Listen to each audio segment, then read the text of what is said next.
नमस्कार।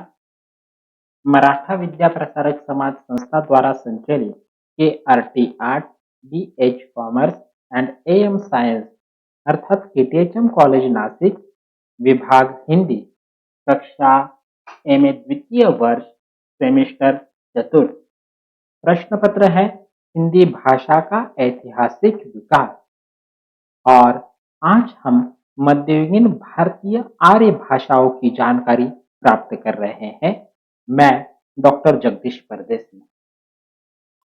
सर्वप्रथम हमने मध्यकालीन भारतीय आर्य भाषाओं के बारे में देखा कि किस प्रकार प्राचीन भारतीय आर्य भाषाओं के व्याकरणिक नियमों की जटिलता के कारण उसका जन सामान्य में प्रचलन कठिन हो गया तथा संस्कृत भाषा के विकास क्रम में जनता जो है वह दूर रह गई। जनमानस की जो भाषा है या अपभ्रष्ट रूप में जो भाषा प्रचलित थी उसने अपना स्थान धीरे धीरे बढ़ाया। और वहां से हमने यह देखा कि तीन रूपों में मध्यकालीन भारतीय आर्य भाषाओं का विकास माना गया है।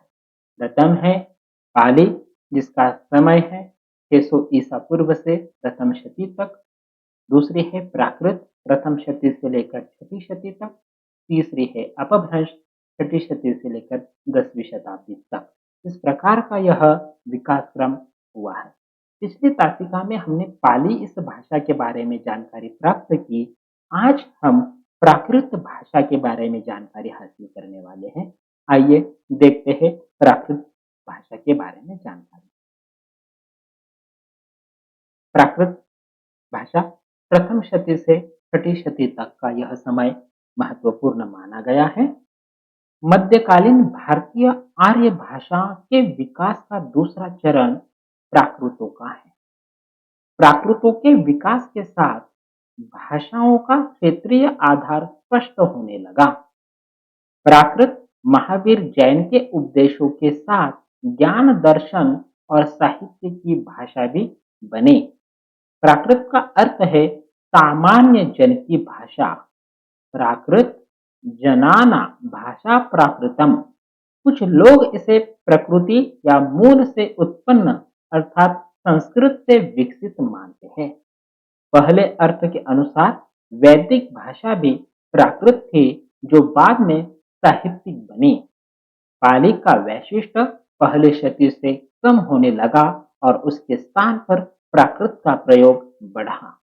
प्राकृत अत्यंत ललित और मधुर भाषा थी।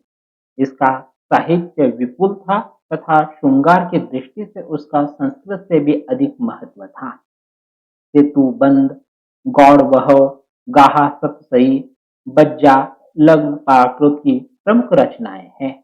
राजशेखर ने तो यहाँ तक कहा कि संस्कृत भाषा कर्कश और प्राकृत भाषा सुकुमार है तथा स्त्री और पुरुष में जो अंतर होता है वही इन दो भाषाओं में है।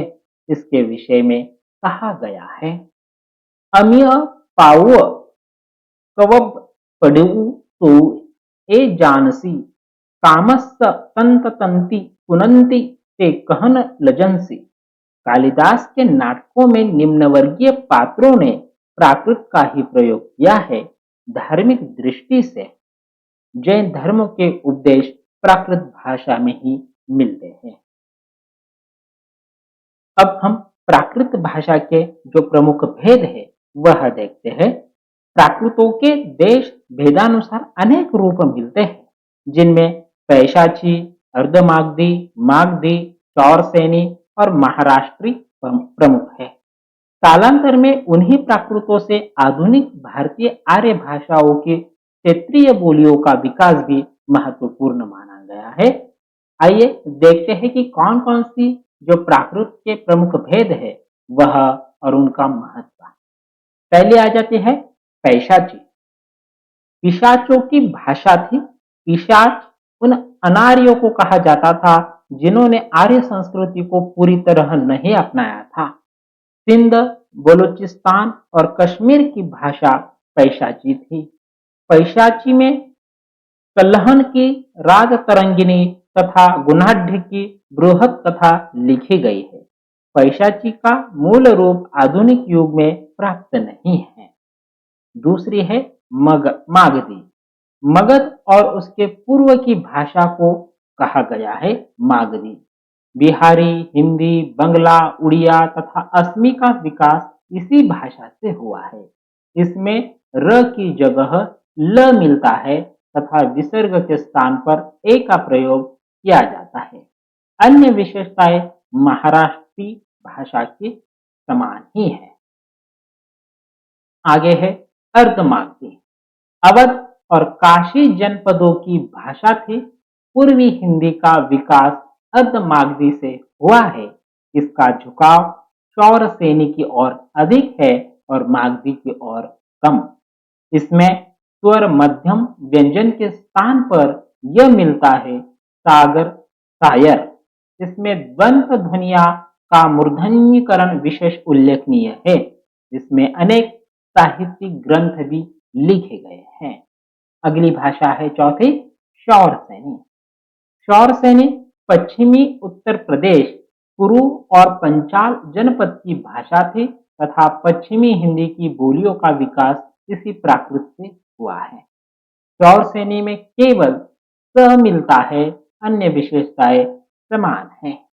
महाराष्ट्री।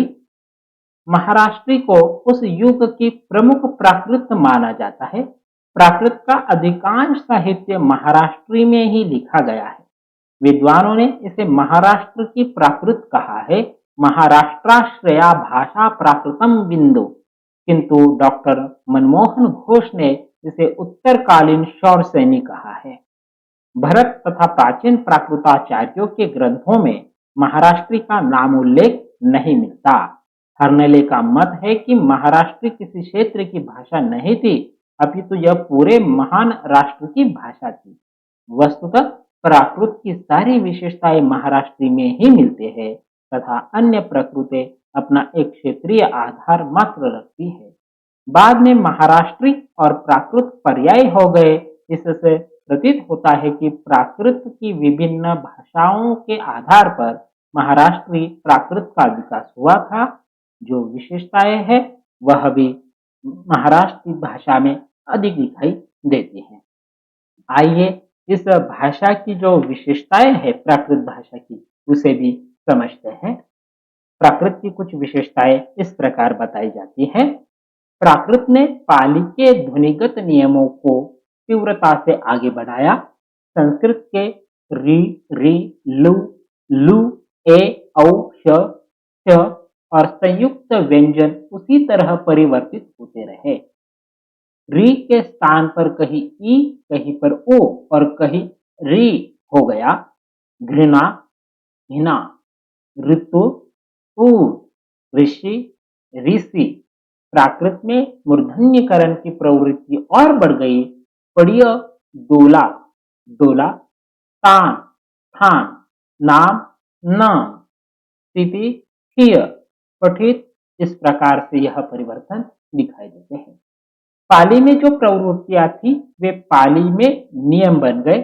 शब्द के मध्य क, ग, च, ज, ट, द के स्थान पर अ या य अर्ध स्वर हो गया।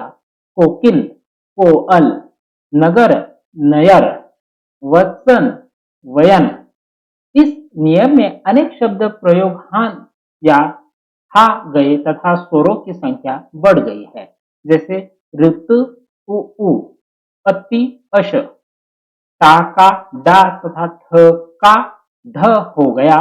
घट, घड़, मठिका, मढ़िया। प का वी हो गया। ताप, ताव, लेप, लेव। शब्द मध्य ग, ख, घ, थ, ध और भ के स्थान पर ह रह गया। जैसे मुख, मुंह, गंभीर, गहिर, बधिर, बहिर। कथन का कहन हो गया।